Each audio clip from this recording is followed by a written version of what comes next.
Soy psíquico.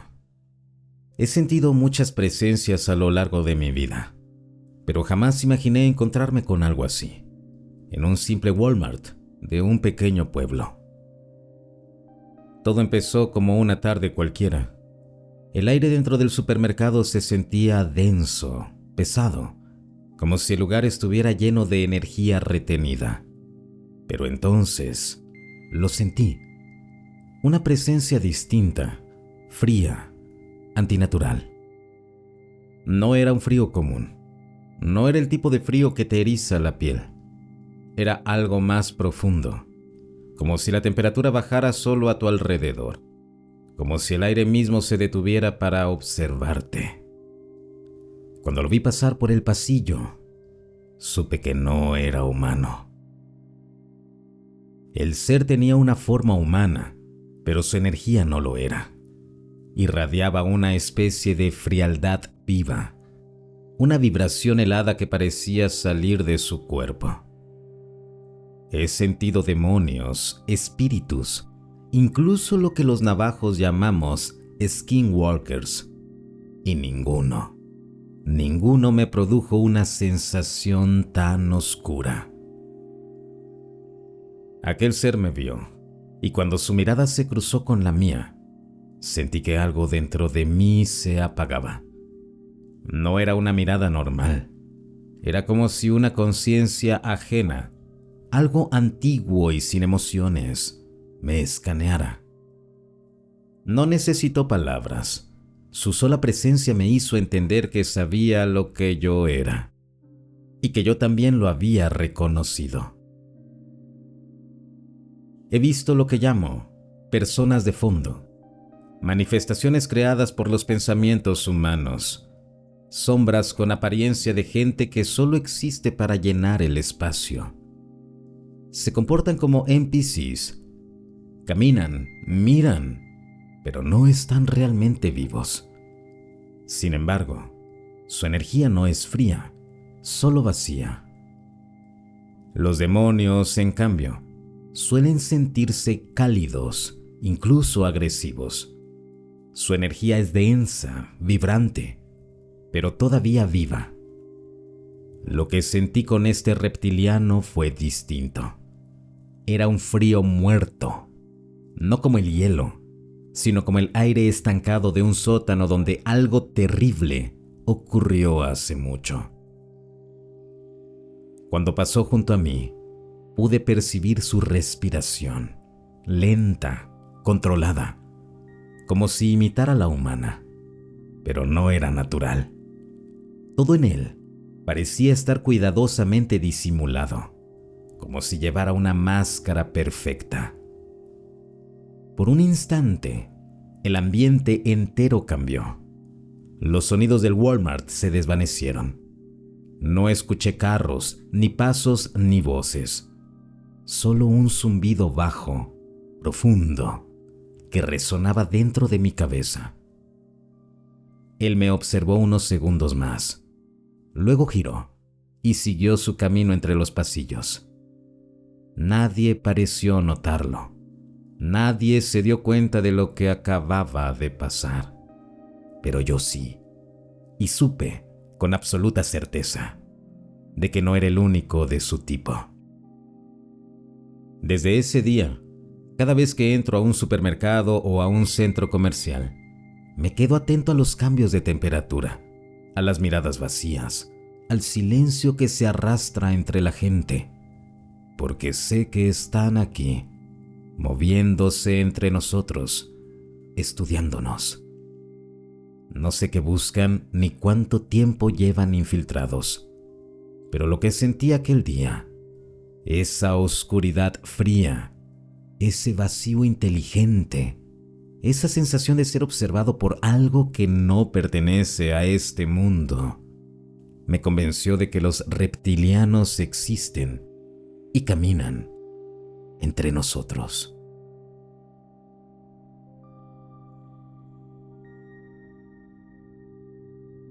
Hace 30 años, yo era líder de un equipo de contacto, facilitando lo que llamo eventos de contacto iniciados por humanos. también conocidos como CE5. Como parte de ese trabajo, durante meditaciones profundas o simplemente descansando en la cama, comencé a tener encuentros similares a sueños con lo que imaginaba eran inteligencias no humanas. Estos fueron denominados descargas de contrato por la podcaster de Unseen World, Linda Irwin. Uno de estos encuentros tuvo un efecto tan poderoso en mí que no podía describirlo sin llorar. A continuación, incluyo una parte de un largo informe sobre cómo los supuestos extraterrestres pueden realmente tocar nuestras fibras emocionales. Apareció una zeta femenina. Mientras estos pensamientos eran descargados en mi conciencia, tuve la impresión de que la fuente era una entidad femenina extraterrestre. Quizá era alguien con quien incluso mantenía una especie de relación continua. En mi ojo mental, ella parecía ser un ser del tipo llamado Zeta. Según muchos aficionados a los ovnis, esta supuesta raza de extraterrestres proviene de un sistema estelar llamado Zeta Reticuli, a unos 40 años luz de la Tierra.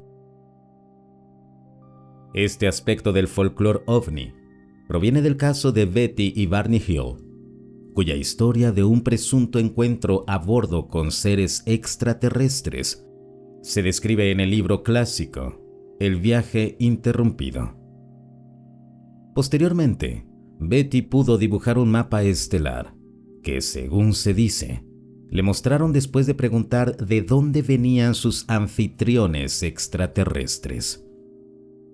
Este mapa se comparó con múltiples configuraciones astronómicas reales para buscar una coincidencia.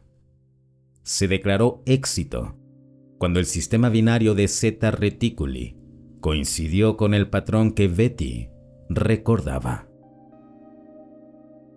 Sentí como si ese ser me conociera muy bien. Pensé que el ser femenino no humano podría incluso ser de ascendencia mixta, humano-extraterrestre. Percibí sus emociones telepáticamente. No era hostil, pero sentí que se sentía ofendida, incluso indignada, por el uso de la palabra experimento. Era como si dijera: ustedes, los humanos, llaman a nuestros encuentros experimentos. Bueno, déjame decirte un par de cosas.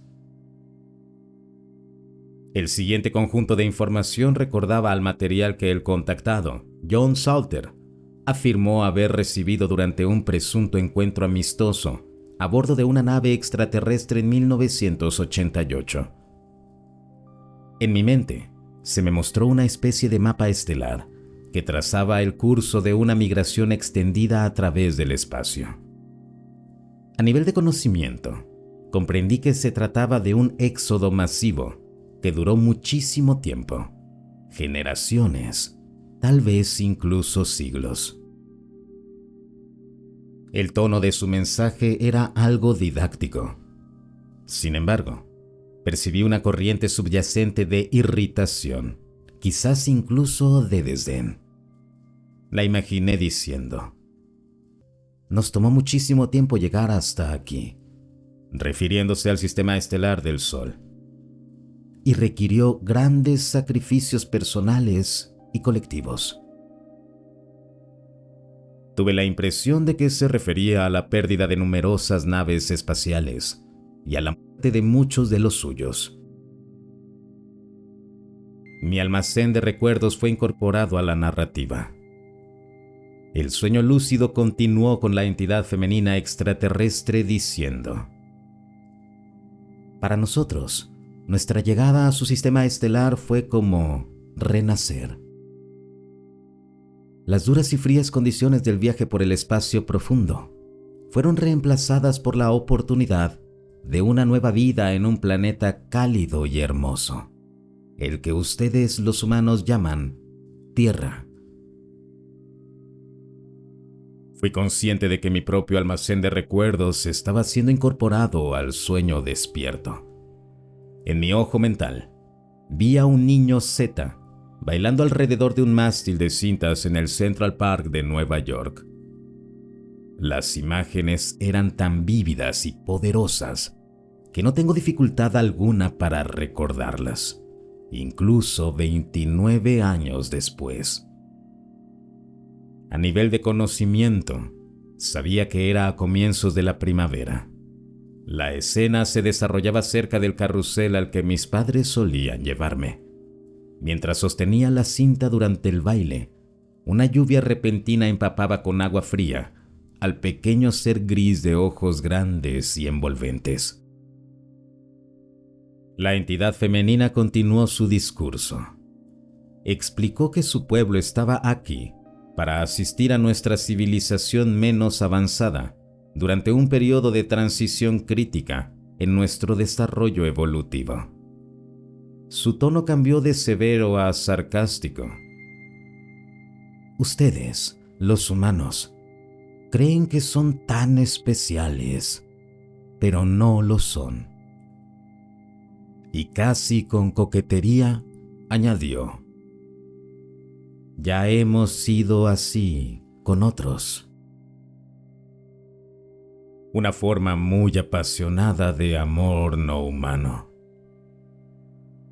Tomé conciencia de que aquello formaba parte de la orgullosa historia de su pueblo. Viajaban por el espacio, de un sistema estelar a otro. Su misión era pacífica. Ofrecían ayuda a muchos planetas necesitados. Con absoluta claridad, se me informó que esto constituía un deber religioso para ellos, uno que asumían voluntariamente, sin importar el costo. El poder emocional de su comunicación se intensificó. Estaba expresando claramente indignación, pero comprendí que era una forma muy apasionada de amor. Retrocedí, abrumado por la fuerza emocional que emanaba de todo su ser. Me incliné, avergonzado, mientras aquella frágil entidad no humana lanzaba su mensaje telepático a mi mente. Así que no me digas que esto es un experimento. Esta es la historia de nuestro pueblo. Así es como expresamos nuestra solidaridad con otras razas de seres inteligentes. Así es como expresamos nuestra devoción a Dios. Así que no te atrevas a decirme que esto es un experimento. Recuerdo que reaccioné a esta última parte del mensaje, suplicando algo como: oh, lo siento mucho, por favor, perdónanos. Por favor, amable dama, no estés tan enojada conmigo. Por razones que me cuesta comprender, este mensaje tuvo tanta fuerza sobre mí que durante más de 20 años me resultó difícil contarlo a otros sin que se me llenaran los ojos de lágrimas. En la primavera de 2014, asistí a una reunión en Roswell con otros autores que también habían contribuido al libro de Jeff Becker, Paths to Contact, Caminos hacia el contacto. Durante la cena, compartí el contenido de este sueño lúcido con Martin Chicoine, de la región francófona de Canadá, quien también escribió un capítulo en la antología de Jeff. Éramos solo nosotros dos en la mesa. Y como era de esperarse, justo a tiempo, cuando llegué al final de la historia, como había sucedido tantas veces antes, se me hizo un nudo en la garganta y las lágrimas empezaron a brotar. Sin embargo, logré terminar sin llorar abiertamente. Martin observó con suavidad: los extraterrestres realmente saben cómo presionar nuestros botones emocionales. No pude estar más de acuerdo con él.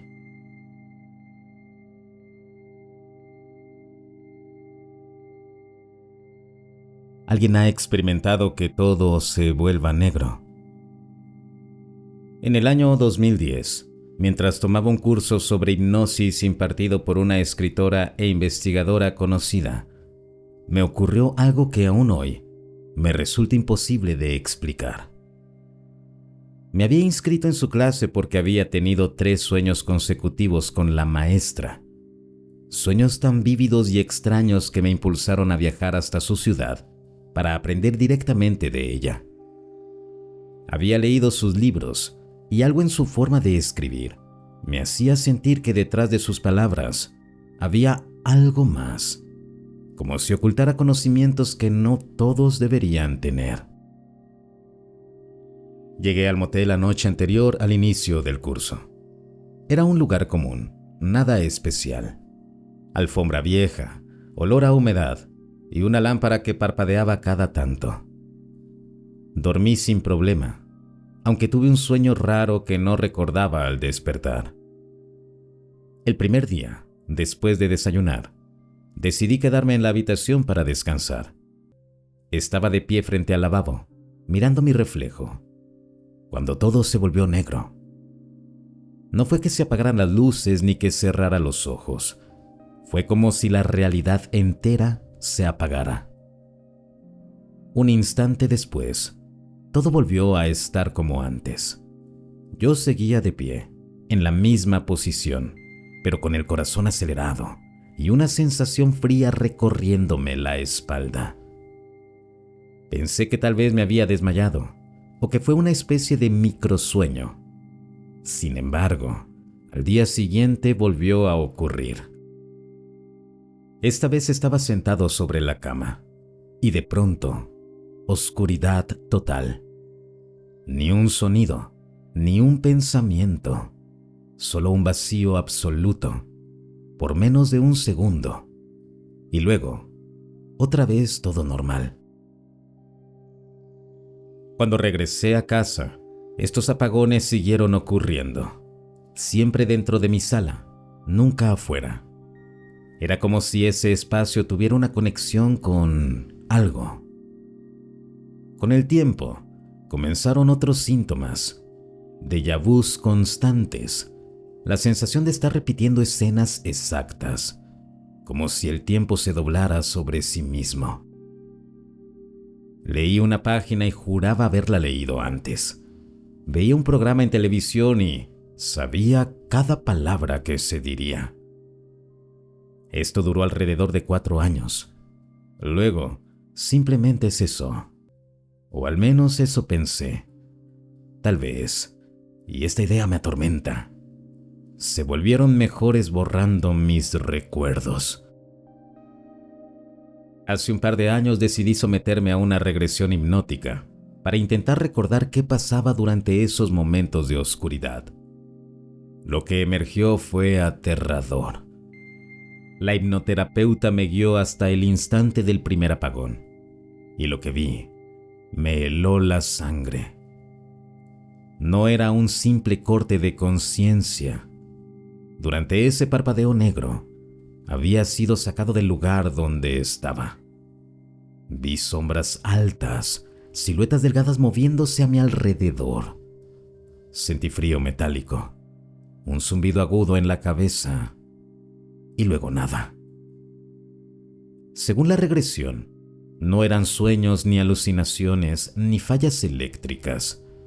Eran abducciones militares, operaciones encubiertas en las que, de alguna forma, mi mente era apagada y mi cuerpo trasladado. Cuando la sesión terminó, la terapeuta se veía pálida. Solo dijo: ellos sabían exactamente cuándo hacerlo, y tú no eras el único. Desde entonces, cada vez que estoy solo en casa y las luces parpadean, mi cuerpo se tensa. A veces siento una presión en el aire, un silencio demasiado perfecto, y temo que ocurra de nuevo. ¿Alguien más ha sentido eso? Estar en casa y que por una fracción de segundo todo desaparezca, como si el universo se apagara y tú no estuvieras del todo seguro de haber regresado al mismo lugar.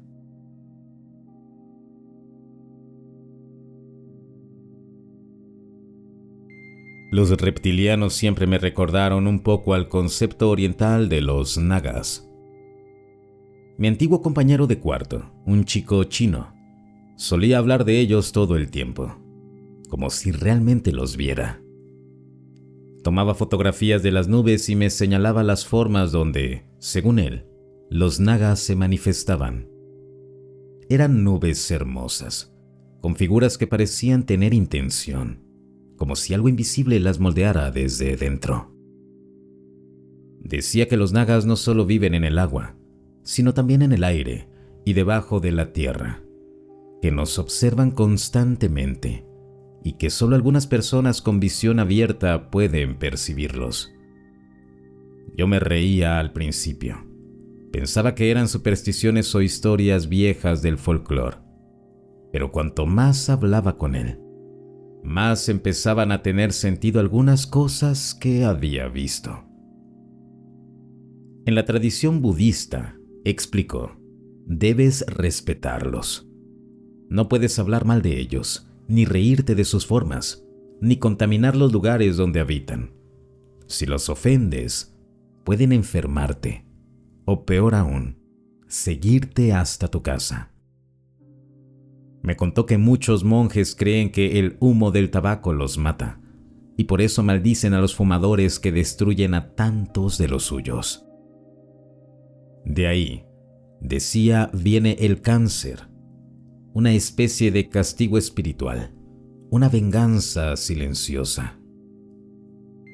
Desde entonces, no puedo ver un pez o un reptil sin sentir cierto respeto, incluso miedo. Si los nagas son seres antiguos, quizá los océanos y ríos sean sus templos, y nosotros, con nuestros barcos y redes, estamos invadiendo su mundo. Pensar en los pescadores sacando atunes gigantes del Atlántico es como imaginar humanos luchando contra antiguos dioses primordiales, pero sin saberlo. Mi compañero también me contó algo perturbador. La hermana de un amigo suyo contrajo una enfermedad terrible en la piel. Fue con un maestro espiritual y éste le preguntó si había viajado recientemente. Resultó que sí. Había hecho un crucero por varios mares del mundo. El maestro dijo que había contaminado un lugar sagrado bajo el agua y que los nagas la habían maldecido. No era el único caso. Otro amigo mío, un buzo, comenzó a desarrollar una extraña afección cutánea. No quería hablar del tema, pero lo conozco bien. Es arrogante, irrespetuoso, siempre riéndose de las tonterías espirituales. Sospecho que hizo algo indebido allá abajo. Quizá tocó algo que no debía, o se burló de lo que vio. Y luego está mi mejor amigo, el que murió. Solía hacer cócteles Molotov y prender fuego a campos cercanos al mar, solo por diversión. Años después, le diagnosticaron esclerodermia, una enfermedad terrible en la piel, que terminó destruyéndolo poco a poco. ¿Coincidencias? Tal vez. Pero desde entonces, no puedo pensar que los nagas sean una broma. En nuestro mundo materialista, nos han enseñado a no ver lo invisible, a reírnos de lo sagrado. Pero ¿y si están ahí? Si siempre lo han estado. Mi compañero chino decía que Stephen Hillenburg, el creador de Bob Esponja, sabía de ellos. Él entendía a los nagas, decía. Por eso hizo su serie Bajo el Mar. Al principio lo dije en broma, pero ahora, cuando veo esos episodios, a veces siento algo raro, como si hubiera un mensaje oculto entre las risas y los colores brillantes. Lo más extraño fue cuando ese mismo amigo me miró una noche y me dijo: «Tú eres un naga». Reí, pero él lo dijo muy en serio. «Les gusta la música», me explicó. «Los músicos son nagas y también las almas que rompieron votos espirituales. Cuando mueren, renacen como nagas, guardianes del agua y del inframundo. Desde entonces, a veces sueño con ellos. Sueño con los ojos dorados bajo el agua, mirándome desde la oscuridad. Escucho un murmullo, como si me llamaran por mi nombre. Me despierto empapado en sudor, con la sensación de que algo húmedo y frío me ha tocado el brazo. Y cada vez que miro el cielo y veo una nube con forma de serpiente, siento que me están observando otra vez.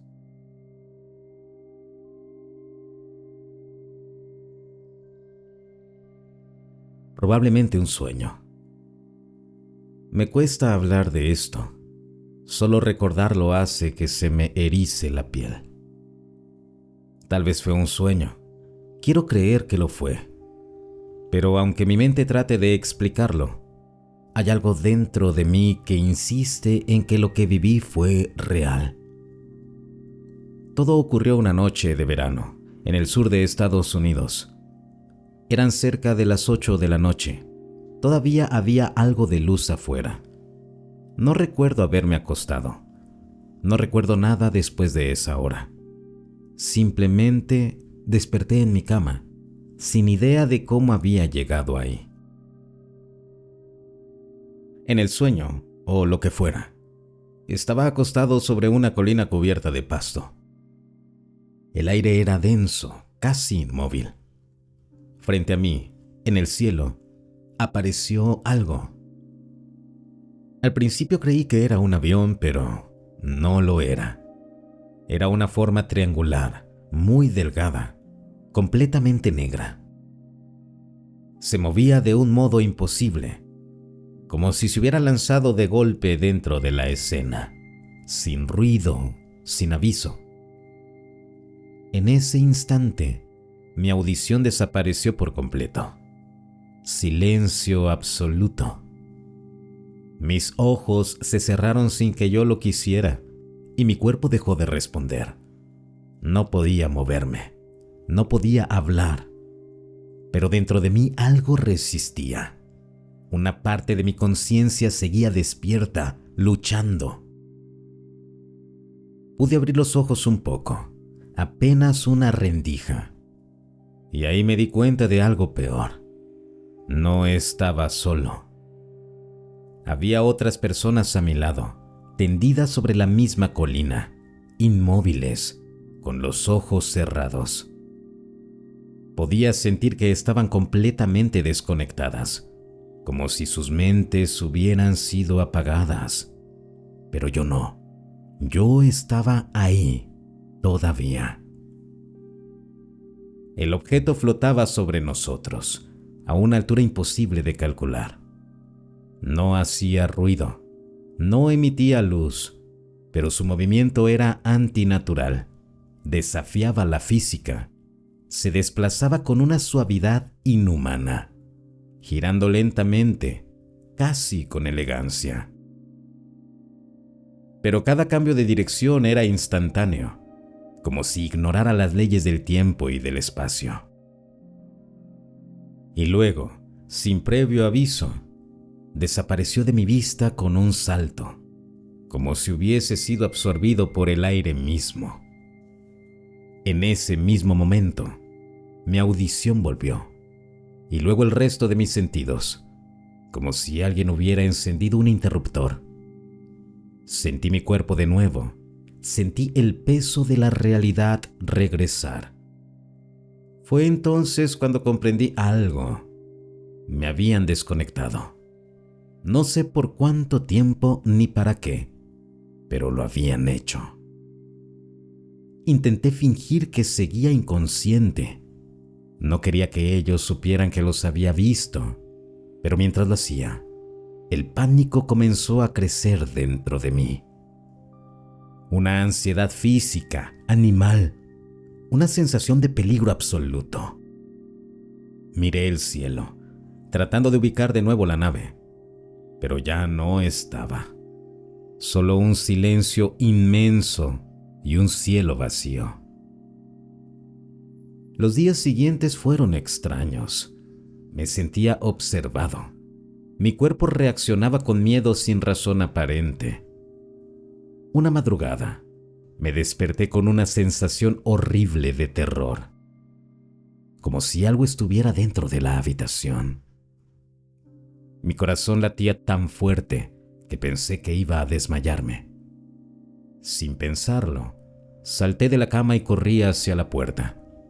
Pero al detenerme, me di cuenta de algo que me heló por completo. Estaba solo en casa. El silencio era total, pero el miedo seguía ahí. Era un miedo físico, como si mi cuerpo recordara algo que mi mente había olvidado. Con el tiempo traté de dejarlo atrás. Me repetí que fue un sueño, que había leído demasiadas historias parecidas. Pero cada vez que miro al cielo y veo una luz moverse de forma extraña, siento esa misma punzada en el pecho. Esa sensación de que algo me está observando desde arriba. Y aunque me diga a mí mismo que fue solo un sueño, hay una parte de mí que sabe que esa noche no estaba dormido.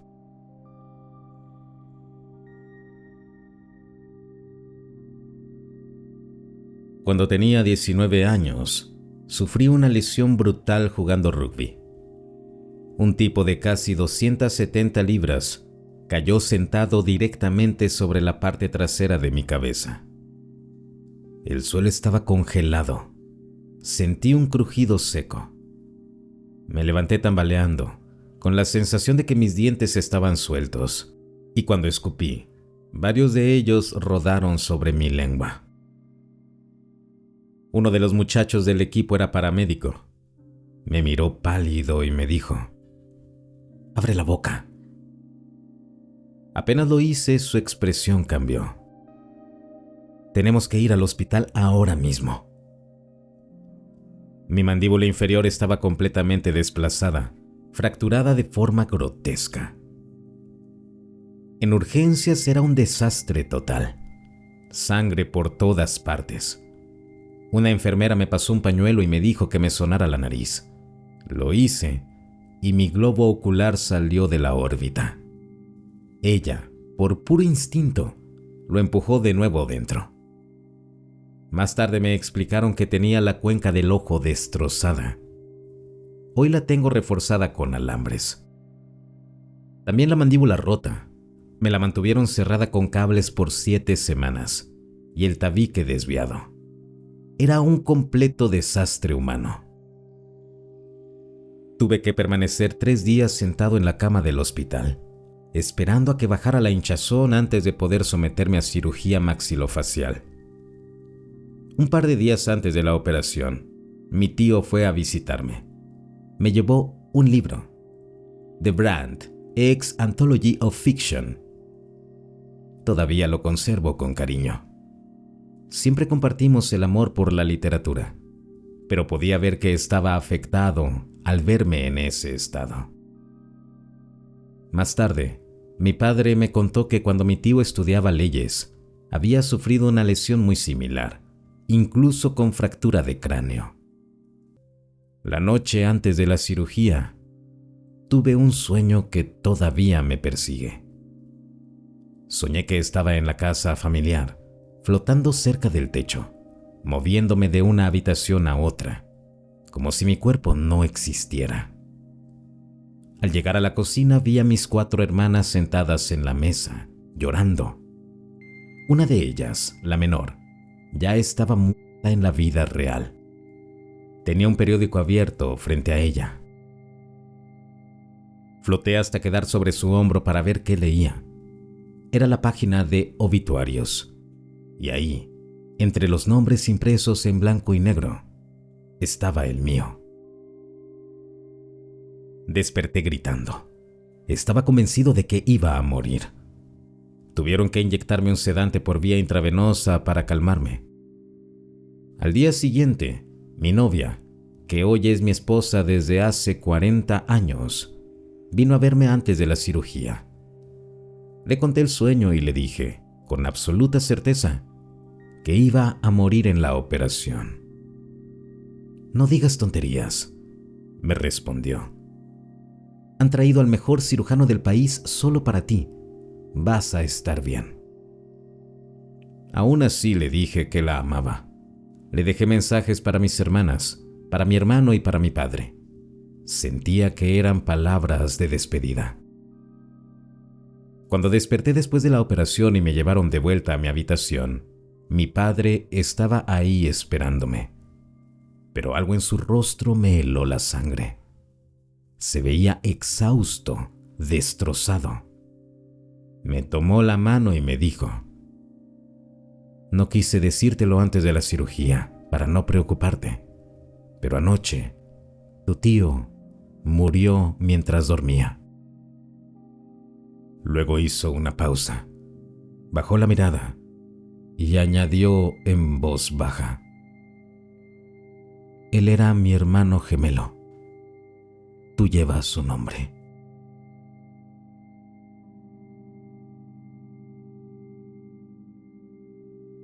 No podía creerlo. 12 encuentros cara a cara con extraterrestres, por Preston Dennett. Un encuentro cara a cara con un ser humanoide suele desafiar a una persona en múltiples niveles: físico, mental, emocional y espiritual. Y sucede con más frecuencia de lo que podrías pensar. Existen decenas de miles de casos bien documentados, provenientes de todo el mundo. Este video presenta 12 casos que probablemente no hayas escuchado antes, ya que la mayoría ha recibido muy poca difusión. Sin embargo, cada uno de ellos ofrece una mirada fascinante al corazón mismo del fenómeno OVNI. Un artefacto extraterrestre. El 14 de agosto de 1965, el trabajador de fábrica, João do Rio, decidió ir a pescar a la orilla del río Paraíba, en Cruzeiro, São Paulo, Brasil. Sintió un viento detrás de él, y al voltear, alcanzó a ver cómo un platillo volador aterrizaba en el campo cercano.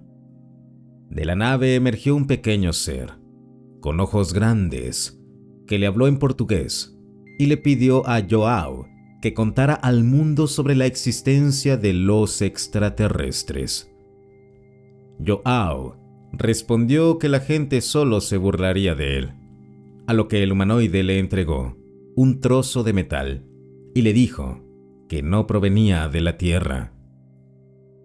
João compartió su historia y ofreció la muestra metálica como prueba. Pero cuando llegó el ejército brasileño, las cosas no salieron bien para él. Me quieren a mí. Una tarde de junio de 1966, un joven recibió la orden de sus padres de sacar la basura. Todavía había luz cuando salió de su casa en Scotch Plains, Nueva Jersey. Escuchó un ruido extraño y al mirar hacia arriba, vio una gran nave suspendida sobre él. Tenía ventanillas a los costados y detrás de ellas, 3 humanoides lo observaban. Cuando los seres los señalaron, comprendió que venían por él. Corrió de vuelta a la casa, pero al entrar descubrió que ahora era de noche. El ovni había desaparecido. Así que su padre llamó a la policía y descubrió que otras personas también habían reportado avistamientos. Al día siguiente, oficiales del ejército se presentaron y lo interrogaron, advirtiéndole que jamás hablara de su encuentro. 3 humanoides brillantes. La noche del 14 de diciembre de 1972, Viekko Kivioja fue a visitar a un amigo en la zona rural de Lauhala, Finlandia. Al regresar a casa, vio a 3 seres humanoides luminosos cruzando la carretera frente a él. Asustado, dio la vuelta y regresó a la casa de su amigo para contarle lo sucedido. Juntos volvieron al lugar y vieron cómo las figuras brillantes se adentraban en el bosque. Mientras tanto, a pocos kilómetros de distancia, otro hombre estaba a punto de tener su propio encuentro cercano con un ovni. El extraterrestre en Hampton Beach. Poco después de la medianoche del 20 de mayo de 1974, un hombre nadaba frente a la costa de Hampton Beach, en New Hampshire, cuando, para su asombro, una nave con forma de disco surgió del océano. Se mantuvo suspendida unos instantes y luego aterrizó directamente en la playa. Momentos después, una compuerta se abrió y de ella descendió un ser alto, con un traje voluminoso y un casco que le cubría el rostro. El humanoide comenzó a inspeccionar el lugar en silencio, observando la arena y el mar con movimientos lentos y calculados. Permaneció unos instantes antes de volver a ingresar en la nave, la cual despegó y se perdió nuevamente sobre el océano. El testigo encontró marcas extrañas en la arena, posiblemente del aterrizaje, pero la marea alta las borró rápidamente. Investigadores del caso descubrieron más tarde que varias personas en la zona también habían reportado avistamientos de objetos voladores no identificados esa misma noche. Un gris me llevó. Una tarde de mayo de 1975, cuando 4 hermanos jugaban afuera de su casa en Oklahoma City, Oklahoma, una nave metálica con ventanillas apareció sobre ellos. Ninguno pudo identificar el objeto, pero todos sintieron una sensación abrumadora de ser observados, así que corrieron de regreso al interior. Esa misma noche, 2 de las hermanas estaban acostadas cuando una figura gris apareció en su habitación y se comunicó telepáticamente con una de ellas. Es lo único que recuerda, pero su hermana asegura que desapareció durante toda la noche. Al día siguiente, testigos del vecindario informaron haber visto a oficiales militares y a misteriosos hombres vestidos de negro merodeando por la zona.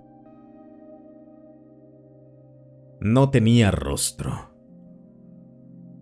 Era una noche nevada, el 11 de enero de 1976, cuando Bobby Eve, de 14 años, caminaba hacia la casa de un amigo en Hamden, Connecticut. Su trayecto se interrumpió al ver una figura humanoide luminosa flotando entre los arbustos. Atemorizado, huyó y regresó con 2 amigos. Uno de ellos llevaba una linterna y la apuntó hacia el ser, que retrocedió hacia los matorrales. Cuando apartaron la luz, la figura volvió a aparecer. Entonces, el otro muchacho tomó una escopeta y disparó 2 veces por encima de la cabeza del ser. Aquello bastó para que la figura huyera y desapareciera entre la oscuridad del bosque. El extraterrestre saltarín. La noche del 15 de octubre de 1977, una madre y su hija conducían por una carretera rodeada de bosques, cerca de su casa en Midland, Michigan, cuando algo increíble ocurrió. Una figura pequeña negra saltó desde los árboles, recorriendo casi 9 metros en un solo salto, y cayó justo frente a su automóvil. La conductora frenó bruscamente. Ambas observaron horrorizadas cómo aquella criatura realizaba un segundo salto enorme, desapareciendo entre los árboles del lado opuesto de la carretera.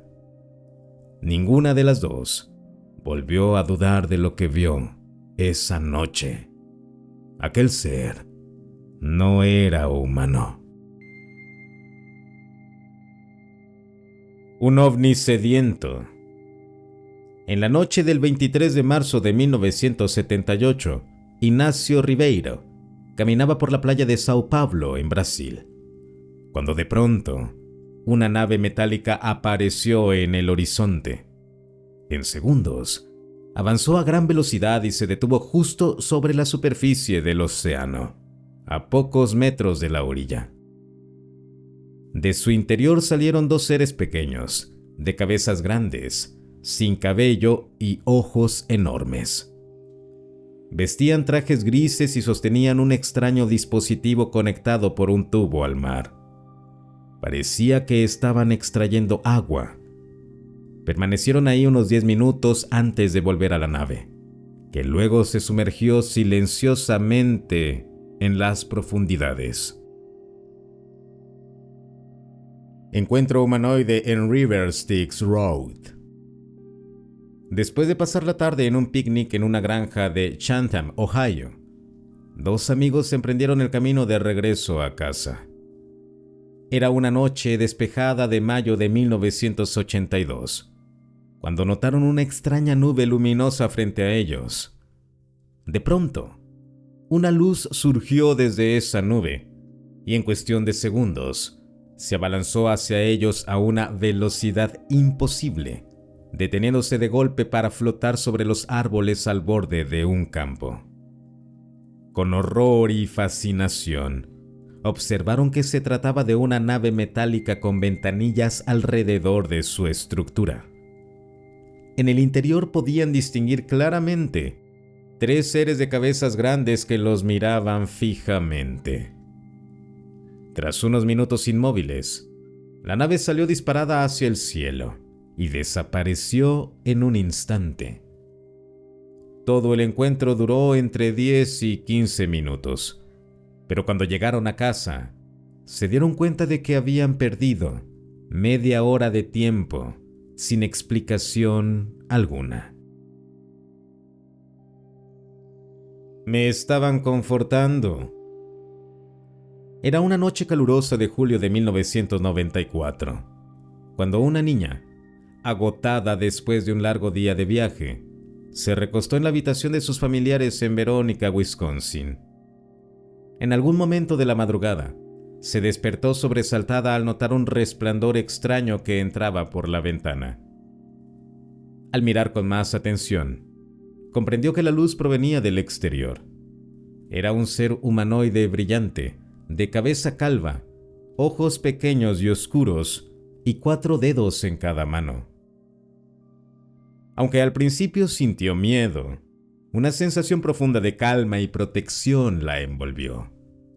Sintió que aquella entidad estaba ahí para cuidarla, no para dañarla. Lo siguiente que recuerda es que ya había amanecido. Hoy, siendo adulta, sigue buscando respuestas para comprender qué fue exactamente lo que vivió aquella noche. Sentí una felicidad inexplicable. Era otoño de 2011 cuando una mujer de Alabama despertó en mitad de la noche y descubrió que alguien o algo estaba inclinado sobre ella. Medía casi 2 metros, tenía piel pálida y unos ojos negros, grandes y brillantes. En lugar de sentir terror, una sensación abrumadora de felicidad la invadió. Comenzó a reír sin poder evitarlo. El ser la observó unos segundos más y luego desapareció ante sus ojos. En los días siguientes, la mujer tomó una decisión trascendental que cambió el rumbo de su vida para siempre, aunque nunca pudo explicar del todo qué fue lo que aquel encuentro le hizo sentir. No podía creerlo. Una noche de julio de 2019, Ann, una terapeuta Reiki, descansaba junto a su esposo dormido en su casa en Texas, cuando de pronto, una parálisis total recorrió su cuerpo. Solo podía mover los ojos. Entonces vio cómo la cortina se movía suavemente y una figura gris y alta apareció en la habitación.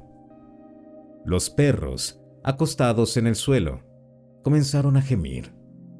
El ser, un gris clásico, con cabeza grande y ojos negros, se inclinó sobre Anne y la observó detenidamente. Aunque al principio sintió miedo, algo en la energía del visitante le resultaba familiar, casi tranquilizador.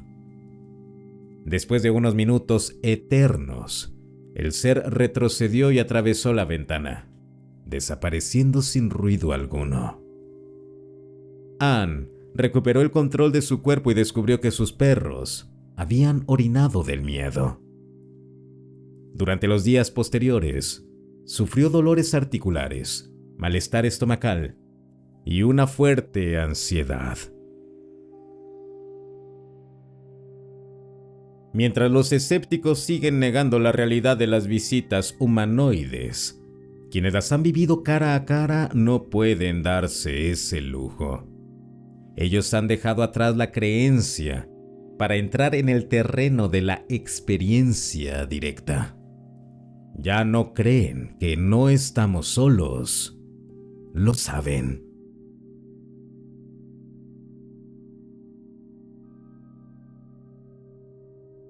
Tuve una experiencia cuando era niño que siempre he querido compartir, porque nunca he leído a nadie describir algo exactamente igual. Recuerdo que tenía unos 5 o 6 años. Era por la mañana y estaba acostado en mi cama cuando, de pronto, perdí toda sensación de mi cuerpo físico. No fue solo parálisis. Era como si mi cuerpo dejara de existir por completo. Simplemente ya no estaba ahí. Aún así, podía ver mi habitación con total claridad. En ese momento empecé a flotar suavemente, de forma estable, como si una fuerza invisible me elevara. Sentí cómo era levantado de la cama, girando en el aire 180 grados, y luego, atraído como por un imán, lentamente, a través de la ventana, atravesando el vidrio sin sentir resistencia alguna.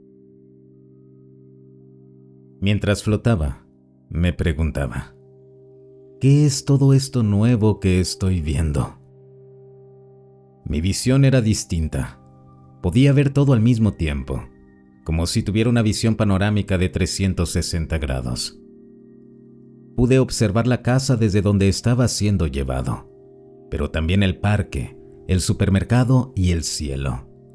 Todo en una sola mirada, con una nitidez impresionante. Años después escuché que las personas que viven experiencias cercanas a la muerte describen algo parecido. Dicen que la realidad se siente como si fuera un cuadro, y de pronto son arrancados de la superficie de ese cuadro para darse cuenta del lugar donde realmente se encuentran. Eso es exactamente lo que sentí. Era de mañana, el sol brillaba y las calles estaban tranquilas. Solo escuchaba algunos camiones repartiendo leche al supermercado. De pronto, mi atención se concentró en un punto de esa visión total. Había una furgoneta grande, estacionada frente a una tienda de abarrotes, del tamaño de un camión de reparto. Comencé a flotar hacia ella, sin resistencia, hasta que finalmente atravesé las puertas traseras del vehículo.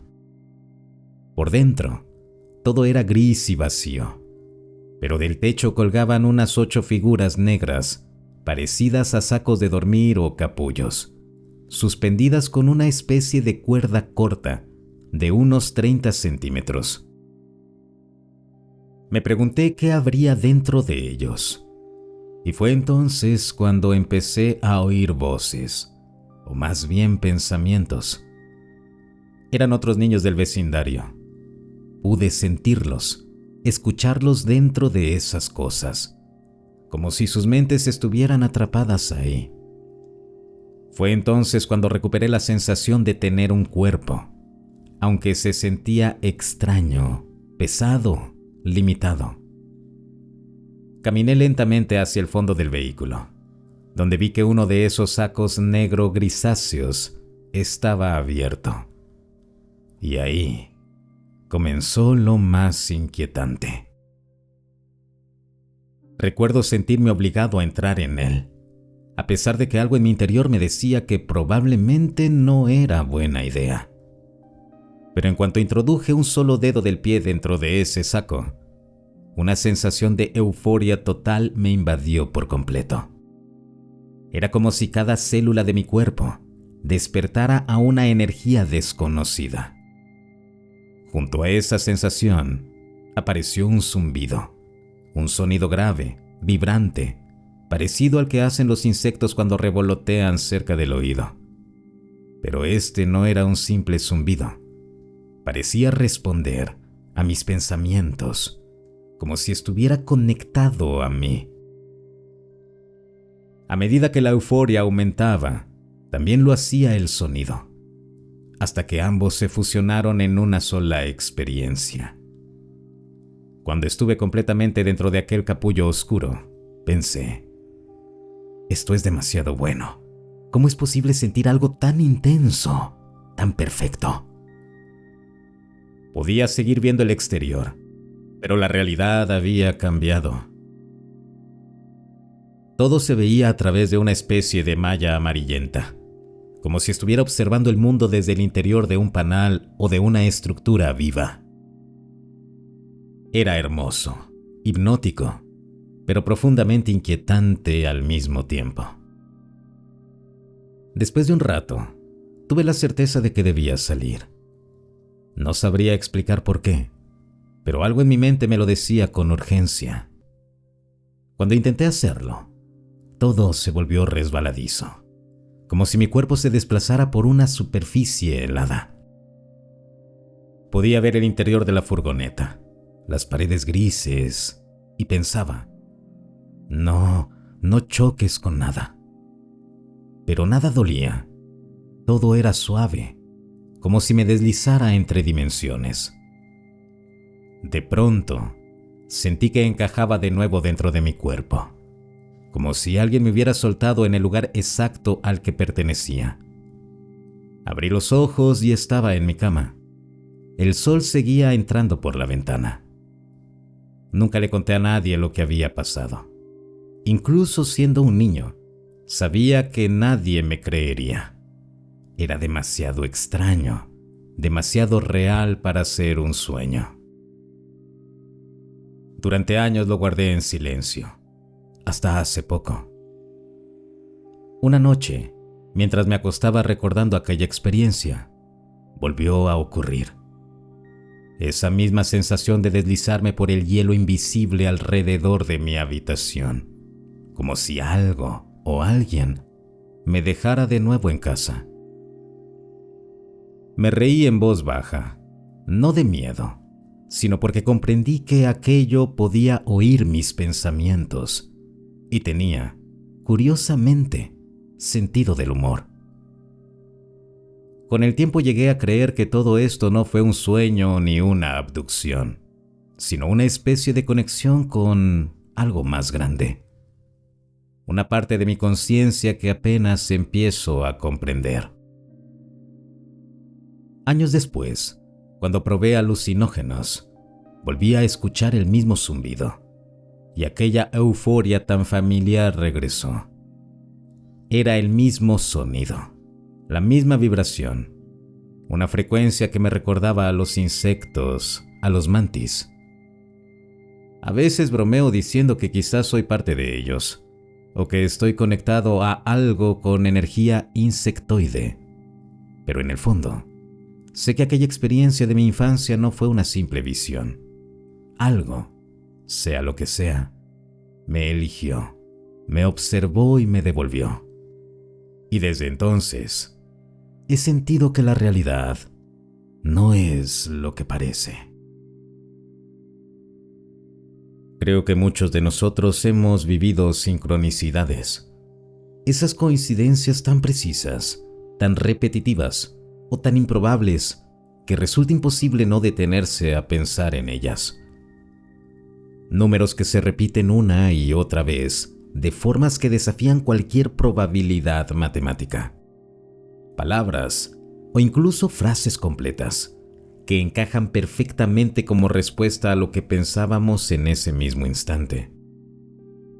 Por lo general, lo pasamos por alto. Pensamos que es algo curioso, pero normal. No hay fanfarrias ni luces celestiales acompañando esas experiencias espirituales. Son sutiles, silenciosas, lo bastante discretas para no despertar sospechas en una mente materialista, pero también lo bastante profundas como para ser comprendidas por quienes están destinados a recibirlas. En mi caso, las sincronicidades numéricas empezaron a aparecer por todos lados. Al principio eran ciertos números, pero con el tiempo eran todos los números angelicales positivos que podía imaginar. Muchas veces triples o repetidos. Siempre fui una persona lógica, racional, y apenas recientemente he aprendido a confiar en otras herramientas. Aunque siempre consideré que lo metafísico era real, o al menos muy probable, las versiones más populares de la espiritualidad moderna me parecían un fraude.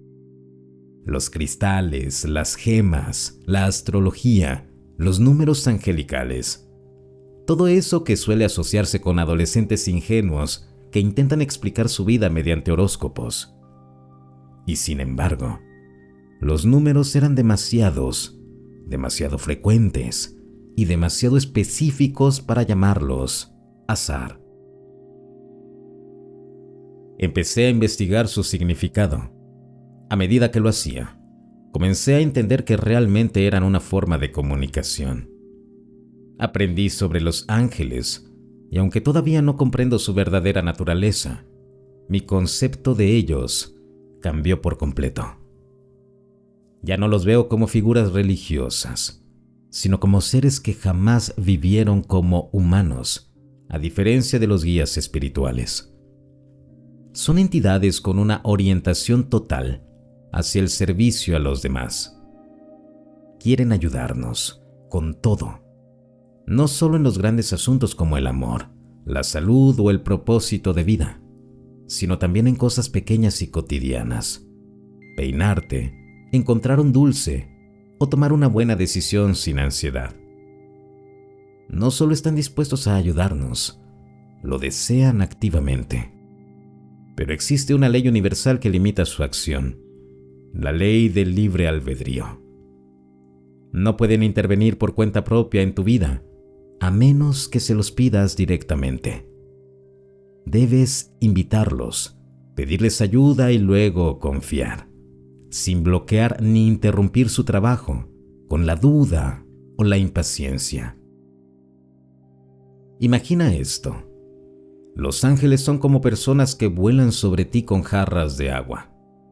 No pueden ofrecerte de esa agua, aunque estés muriendo de sed, si no les pides que lo hagan. Pero incluso si les pides y comienzan a verterla, no recibirás nada si no abres la boca para beber. Y aun si abres la boca, pero comienzas a correr y distraerte, puede que el agua no te alcance. Entonces sentirás que los ángeles nunca te escucharon, cuando en realidad sí lo intentaron. El universo siempre responde, pero requiere que estés presente, consciente y dispuesto a escuchar. En términos literales, significa que, si pides que algo te salga bien, digamos una entrevista de trabajo, necesitas dejar ir la preocupación y confiar plenamente en ellos, los ángeles, respecto a ese asunto. La energía de la preocupación, el miedo, la tristeza o el exceso de pensamiento es como un escudo de vidrio que hace que la energía que ellos te envían se mueva a tu alrededor en lugar de hacia ti. Puede que al principio no lo entiendas del todo. Es muy humano pensar que debemos depender completamente de nosotros mismos y seguir preocupándonos, porque eso crea la ilusión de tener control sobre la situación. Pero con el tiempo, al construir un vínculo con los ángeles, puedes empezar a comprenderlo. Incluso en este mismo momento, mientras escribo esto, tuve otra sincronicidad numérica. Pide señales en forma de números o frases específicas. Pide comunicación. Pero no olvides hablar con ellos, como los seres absolutamente amorosos que son. Recuerda también practicar la gratitud y la apreciación, porque eso eleva tu energía y te ayuda a recibir más bendiciones. Hazte amigo de los ángeles y hazte amigo de la realidad. Envía amor al sol y a la tierra. Habla con las frutas y los pequeños animales. Agradece a la luna por ser hermosa en una noche bonita. Juega con el viento a tu alrededor. Observa esta energía infinita que es toda consciente de diferentes maneras, pero consciente al fin. Ábrete a la realidad más amplia y verás lo comunicativa y amorosa que es cuando le permites hablar y te permites escucharla. Ve con amor y que la fortuna y la salud te acompañen siempre.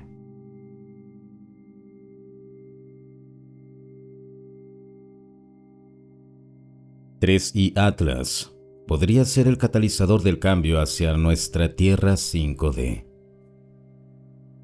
Estoy seguro de que la mayoría ha escuchado sobre la idea de que la Tierra vibra a una frecuencia baja, una Tierra o conciencia tridimensional, o que el mundo está atravesando un despertar, y ese tipo de cosas.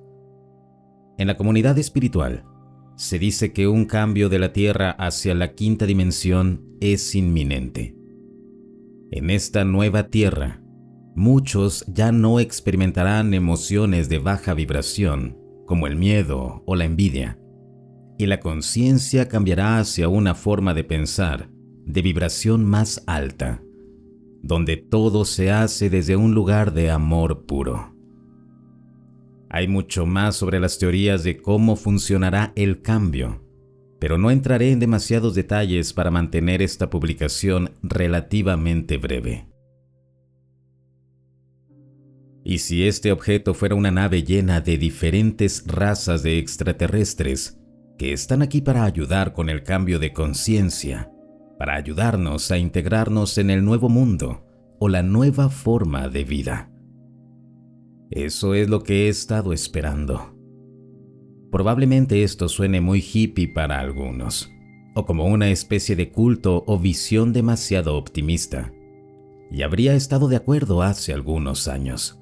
Pero en los últimos tiempos me he vuelto más espiritual que religioso, y algo como el cambio tiene sentido en general, y podría ser la forma en que diferentes textos religiosos, como la Biblia, algo parecido a una segunda venida o el rapto, interpretan el evento. Le pregunté a mi sanadora de Reiki. Sé que no todos creen en la sanación energética, así que pueden tomar esto con pinzas. Si había algo sobre 3i Atlas, y me dijo que sí, que está relacionado con el cambio y que se trata de una nave con diferentes seres a bordo. Una de mis mayores preguntas era, ¿por qué una nave simplemente avanzaría lentamente, cuando probablemente existen otros medios para viajar más rápido, como portales o agujeros de gusano, que se cree que son usados durante los viajes warp? Ella dijo que existen fuerzas que intentan evitar que la nave se acerque demasiado, para intentar frenar el cambio, y que esas fuerzas tienen la capacidad de desviar su rumbo o afectar el salto o curvatura. ¿Por qué publico esto? Mi intención no es crear un post del tipo "confía en mí, hermano". Y no tengo idea si esto ya se ha teorizado aquí antes. Algunos podrían pensar que es un completo disparate, pero ofrece una perspectiva diferente de otras teorías que he visto circulando, como las relacionadas con el proyecto Blue Beam, basura espacial, etc. Pero parece que en unas pocas semanas sabremos si este objeto tendrá algún tipo de impacto material en la Tierra, o si será simplemente algo de lo que todos nos olvidemos rápidamente. Como otro, esto va a pasar, que al final no resulta en nada.